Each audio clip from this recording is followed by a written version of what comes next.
What's up, y'all? Welcome back to the top 10 albums of August 2024, the best of 2006 and 2007. Today we're going to be taking a look at our penultimate pick, Fables from a Mayfly, What I Tell You 3 Times Is True, by Midland. That's a very long album title. It's a very long album title. I'll tell you what though, it's worth every single letter because this is one of the best records I've ever heard in my life. Now, I will preface that statement by saying that there is a little bit of bias here because I knew the lead singer of this band. He used to go by Darrow, but I always knew him as Andrew. I went to School of Rock Fort Worth for like a year after I was there. Andrew came in as the new general manager or like new head director, something like that. Fables from a Mayfly is one of the best records I ever heard in my life. It's also one of the most unique records I've ever heard in my life. Now, unique is just a nice way of saying something is weird. This is a weird band, this is a weird album, everything about this is just weird, and I love every second of it. So, let's stop delaying, let's get into it. If you have heard one song from Midland, odds are it was Dance of the Manatee. Dance of the Manatee is their most famous song. It's their number one hit single, whatever you want to call it. For good reason. It's a damn good song. It's probably the first song I ever heard from them, to be honest. It's a perfect introduction to the album. It's a perfect introduction to the band because they are very intense. This is a very intense band. And Dance of the Manatee gets intense, but it eases its way into it. You got a kick-ass intro, but it goes into these chill verses. And whenever Andrew comes in, he comes in with these quick vocals, and you're introduced immediately to this man and his lyrics. The lyrics on this album is something else. I actually talked to Andrew in person. I asked him about the lyrics to this song, and even with him explaining, I still didn't know what the fuck he was talking about. That's a me thing. That's a me thing for sure. But without genius, this shit is hard to dissect. It's poetry. It's very complicated poetry. It's not black and white. There's a lot of shades of gray to his lyrics, and that's what makes it beautiful. There's a lot of shades of gray to this music. I don't say this too often, but this is something unlike what you've ever heard before. It really is. I don't say that. I don't use hyperboles too much, but it's warranted there. Oh God, that breakdown. So Andrew does a lot of weird shit with his voice. He does this weird little throat grab thing. It's very unsettling. But another thing he does is what I always known as the Cookie Monster voice. Listen to the breakdown on Dance of the Manatee, and you'll know exactly what I'm talking about. It's it's something, to say the least. Let's talk about Kyla Cries Cologne, the second track on this record.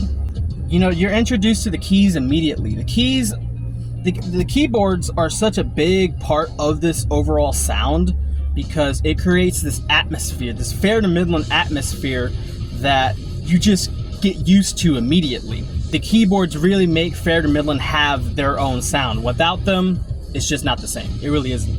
You get that on the intro of Kyla because of the fast keys, but just listen to the keys overall. I'm telling you, it's very impressive. One of the reasons why I like Kyla is because, for the most part, the vocals are at a lower register. Now, near the end, you hear Andrew peaking up. You hear Andrew high in Dance of the Manatee for sure, but whenever Andrew fucking belts these high-ass notes, it's very intimidating. Because I used to think I could hit those if I just used my falsetto.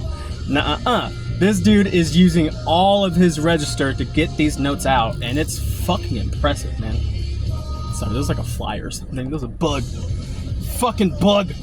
Say that I am surprised. Let me introduce you to a pair that strikes crude oil, the icy pyrite. Those are the opening lyrics of the song, and what the fuck do they mean? I don't know. I would totally make a video essay just dissecting these lyrics. Or I would call up Andrew. One of the biggest mistakes I ever had while I was at School of Rock is not picking this man's brain enough about all of his experiences, about all of his songwriting, because it's just amazing. And I wanted to get every little detail that I could, but what can you do? Maybe we'll bump into each other one day, and I'll ask him again. So Andrew, if you're watching this, I hope the family is well. We'll end things off with Tall Tales Taste Like Sour Grapes.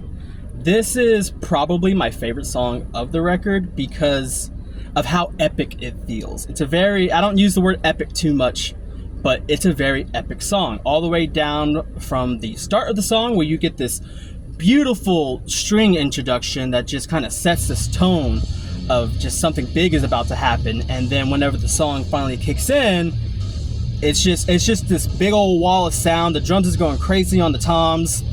Everything is just chaotic in a great way. You know, the lyrics is tell me a story, tell me not to worry, or pick up the phone.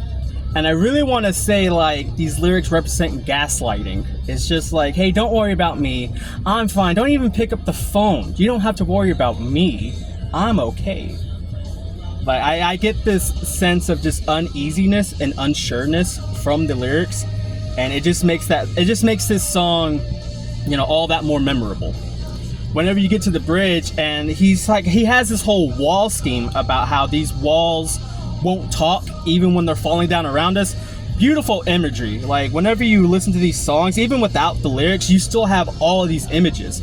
Peep the album cover. The album cover, for example, if you look at it, you have a lot of the song imagery right fucking there. It's pretty cool. You know, you just, every time you start looking at it, something else becomes more apparent.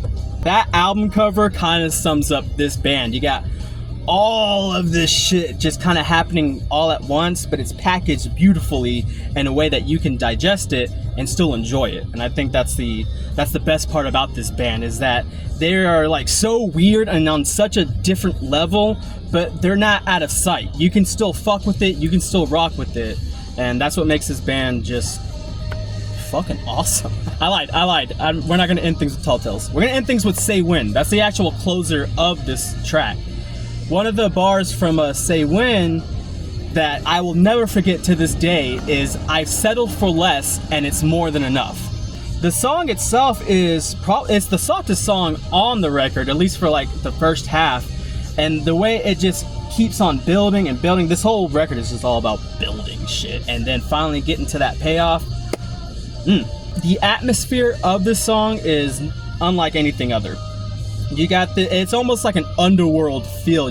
Very dark, very kind of like depressing, and I guess that's why I fuck with it, you know?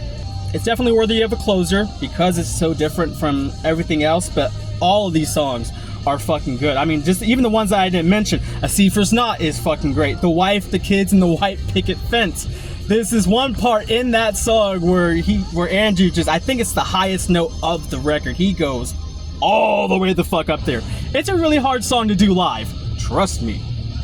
You got Walls of Jericho. I think Sir Tankian actually featured on that song live, not on the record, but live, which was something. A Wolf Descends Upon the Spanish Sahara. My friend Bert, he fucking loves that song. Wow, you got Upgrade Brigade. That song is so good, my band stole the fucking riff from it.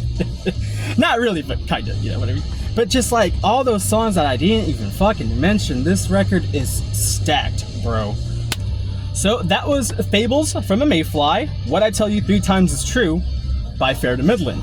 Fantastic record, the most unique record of this whole top 10, probably the most unique record or most unique band you'll listen to all year.